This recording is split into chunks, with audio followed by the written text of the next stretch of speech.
Frank, is the video going? Yes, it is. Okay, get the class, get my audience. Here's my audience.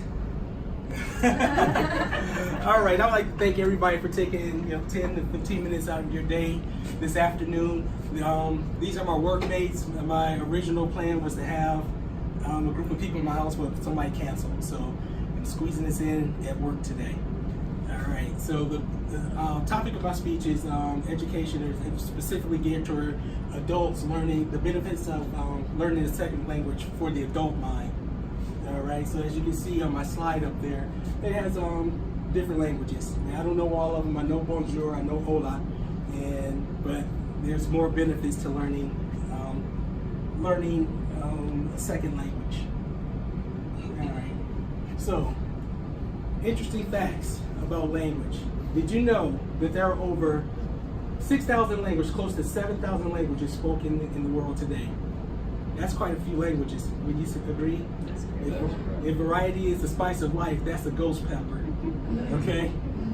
So, did you know, second interesting fact, only 25% of the world speaks English or has some knowledge of English enough to understand. Did you know that? That's an interesting fact. Okay, so we got 7,000 languages, only 25% of the world speaks or has knowledge of English. So that leaves a large portion of the world that, we don't understand them or they don't understand us. Yeah. So that's a lot of people we're missing out on with communicating with. Okay, third interesting fact. The United States does not have an official language. Did you know that? No. Okay. I didn't know that. We all speak English for the most part in the U.S., but there is no official language in the United States. So that gives us an opportunity to branch out and learn other languages. And the fourth interesting fact, this was going to blow you away. The adult brain can benefit from learning a second language. Did you get that? Your brain can benefit. Now, most of us, I know we're sitting here, except for Fabwa, everybody else, we're sitting here thinking, oh man, I'm probably too old to learn a second language. Oh, that's for kids. I don't, my mind's not malleable enough. I can't handle that. I don't have time. Well, you'll make time if you know what these benefits are. The benefits to learning a second language are, it's going to stave off dementia, Alzheimer's. Do you have time now to start thinking about learning a second language? Yeah, maybe. You don't have to be perfect at it, but you need to start learning a little something to make those neurons fire and make new pathways to keep your brain strong and healthy. Next try, like I was saying, next slide, I'm too old. Well, don't make that an excuse. Guess what?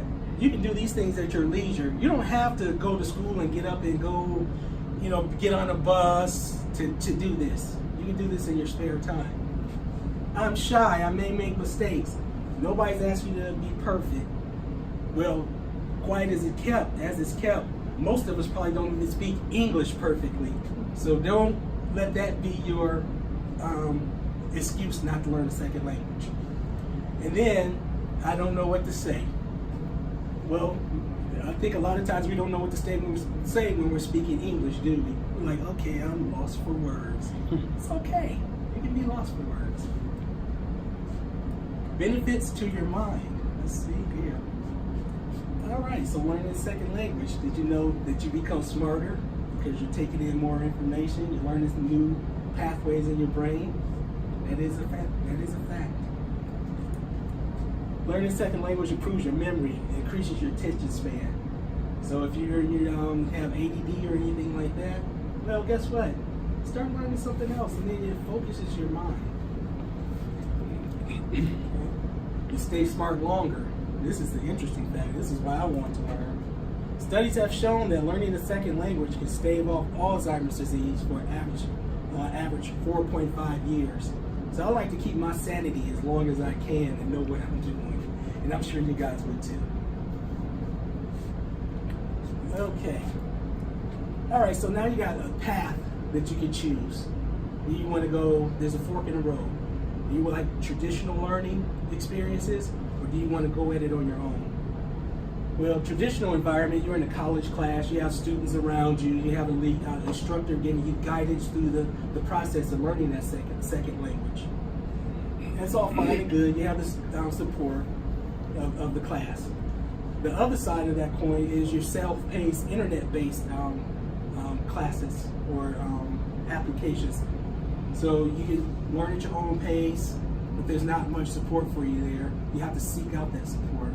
So it just depends on what you want to do. But there are options. There's nothing saying locking you into one of these paths. All right, so you want to figure out how to get to one of these paths? Well, if you go on Google and Google Learn a Second Language, you may come up with this website here, Babbel. And Babbel is one of the websites. It's a low nominal fee. It's not like paying for a college course. It may cost you a few bucks a month, but you can pick any one of these languages, and there are even more to follow beyond that. So that's one choice that you may have on the internet. Then there's a second choice that I found was called Duolingo. That one is pretty much free, but you have to listen to ads or watch ads as you go through, because that's how they collect their revenue. Or if you don't want the ads, you can sign up and then pay a monthly fee. That gives you some flexibility there also.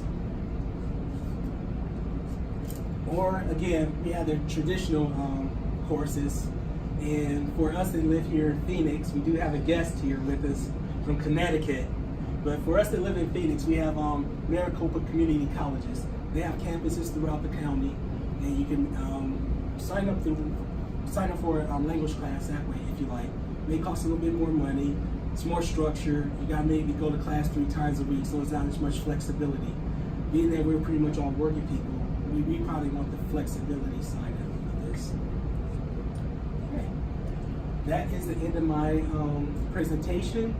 Would anybody like to ask any questions about learning a second language? Well, I'm curious what program you're using. What's your method for learning the second language? My method that I use a lot of Duolingo. I use there's a lady that's out of Brazil, not Brazil, but that's Portuguese. She's out of Colombia. Her name is Cata Moreno, and I use some of her material also too. So that's how I've been studying and kind of bouncing things off of Fagua and Elvia, or you know we have quite a few Spanish speaking people here. So I may throw something out there and kind of look at me funny, like, oh, okay, you do know something. But it takes me a little while to hear. That's the hardest part. Because you can say things, then they may respond. I'm like, despacio, por favor. That's slow, please. That's all I can understand. Any other questions? How about a third language? Does it do the same thing? Yeah, actually, if you go to a third language, it just even improves the circuitry even more. They say once you learn the second language, the third language is even easier to learn. So it should be technically. Yes. Any other questions? I think Kobe Bryant knows 7 languages, doesn't he? He may. I don't know. He is a smart guy. Good job, Mr. Coley. All right. So Good- that's the good end job, of my Steve. presentation. Thank you guys for listening.